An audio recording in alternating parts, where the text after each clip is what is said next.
Hey guys, it is Mondays with Matt. We start a new month, October 1st. A great day, a great Monday, as we look forward to the month that we celebrate the Reformation, and also the month that you might start to see some leaves changing colors. Here in the community I serve, it's been great to see all the beautiful trees starting to change colors. Today I want to keep our Mondays with Matt video pretty short, succinct, straight to the point, but I want to touch on something that's pretty important in the grand scheme of planning for a gathering. If you haven't found all the resources for the adult leader meeting, make sure you check out lcmsgathering.com and hopefully find this resource. But I'll touch a little bit on today, touch on some things that can be pretty impactful to the total gathering experience for your group. So what we're going to address is what you might come to call hot discussion topics. They're topics that you need to cover with all the adults going on the gathering, and actually probably with the parents of the students going on the gathering far before you get to next July and you're sitting at the gathering and something crazy potentially happens and you're not totally ready to address it or respond to it. So here's something. There's probably a whole list of topics that you or other parents or people in your congregation recognize are very important when it comes to doing anything in regards to youth ministry. And you want to be able to identify kind of a total approach to looking at certain topics.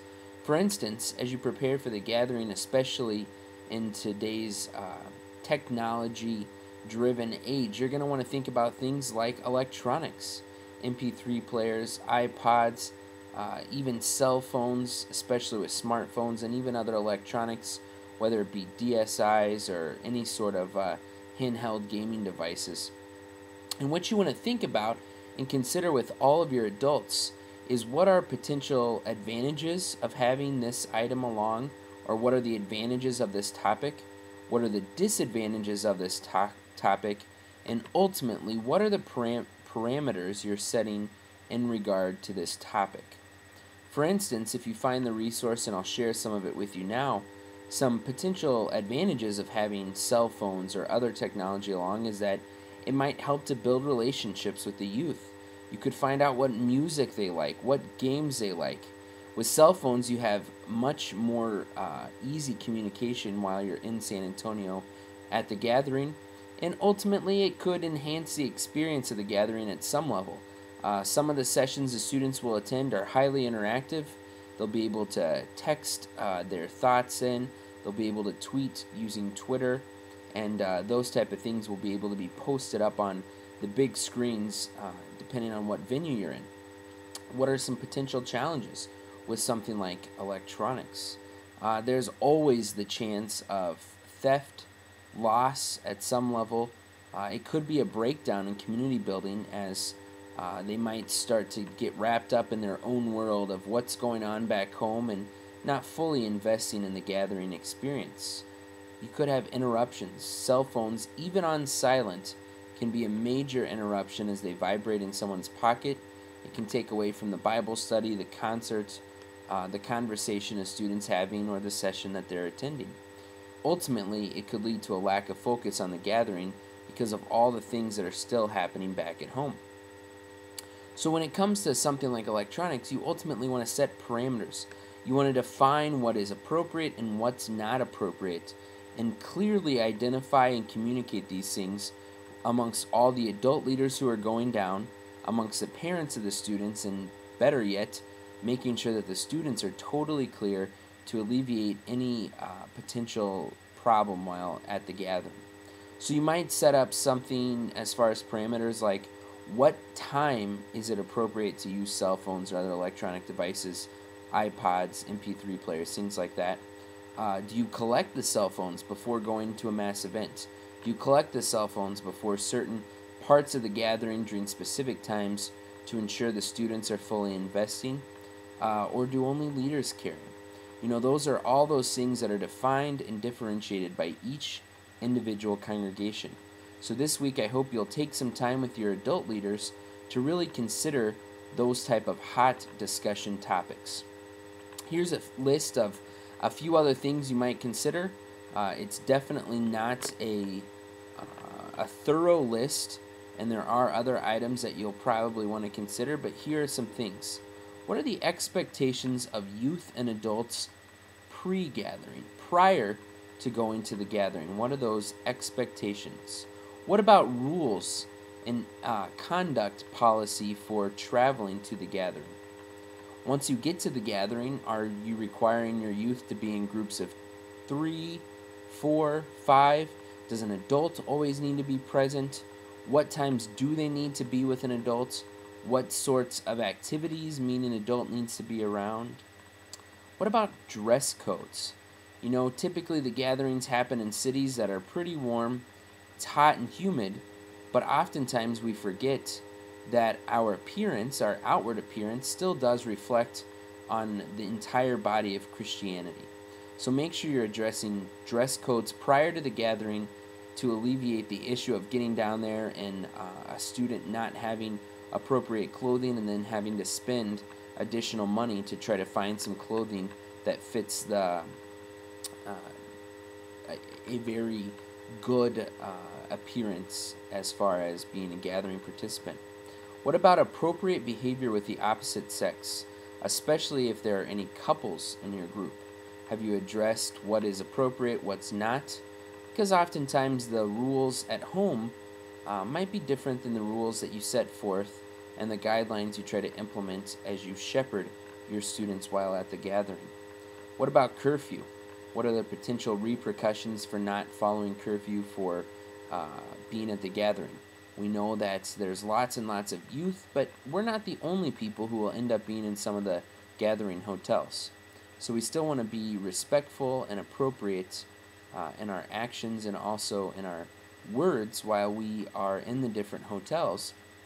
But we also need to know that when it comes to curfew and some of those things, there's other adults as far as community life builders who are going to be around. And just because you might want to lax the rules a little bit doesn't mean that the policies of the gathering don't apply to your group any longer. What about your response or how you address rules that might get broken? Alcohol, drugs, any sort of tobacco products, even those who are of age. Your adults, maybe some older high school students and even some college students that might be coming along with your group. What are the policies? What are you setting out and implementing for those who are of legal age and legally able to use these things? But again, how does that reflect for your group? What does that mean to the students who you're there to shepherd?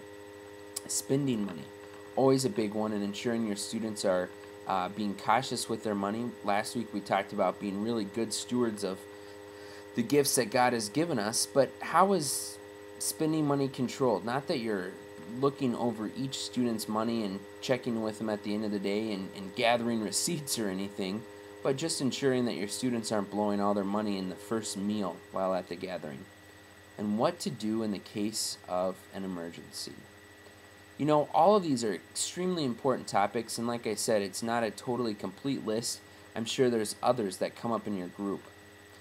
The biggest thing for you as adult leaders planning to shepherd students at the gathering is ensuring that you guys are on the same page. There's probably not going to be 100% agreement on every issue, but one of the most detrimental things you can do is to visibly show disagreements among the adult leaders in front of your youth. So if you ever happen to come up on an instance at the gathering where you might not be on the same page as all the adults in your group, please step away from your students, discuss in the privacy of the adults behind closed doors if necessary, discuss those disagreements, come to some conclusion, because ultimately you want to present a unified front to all the youth in your group.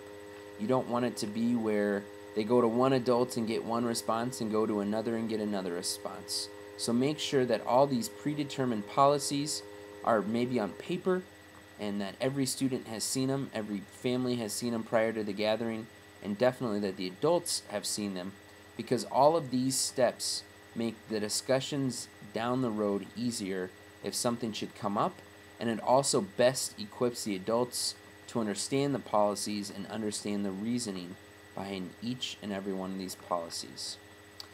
As I may have mentioned in a video before, I can't quite remember, another helpful tool when it comes to looking at hot discussion topics is to really just come up with a covenant for your group.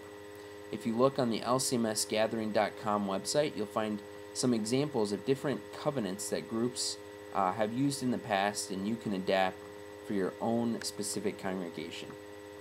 Well, guys, again, it's been another great week hanging out with you here on Mondays with Matt. As always, hang in there, keep trucking along towards San Antonio, and it's going to be a great, great blessing to see each and every one of you in San Antonio, July 1st to the 5th, 2013. God's blessings to each and every one of you, and have an awesome start to autumn. Have a good one, guys.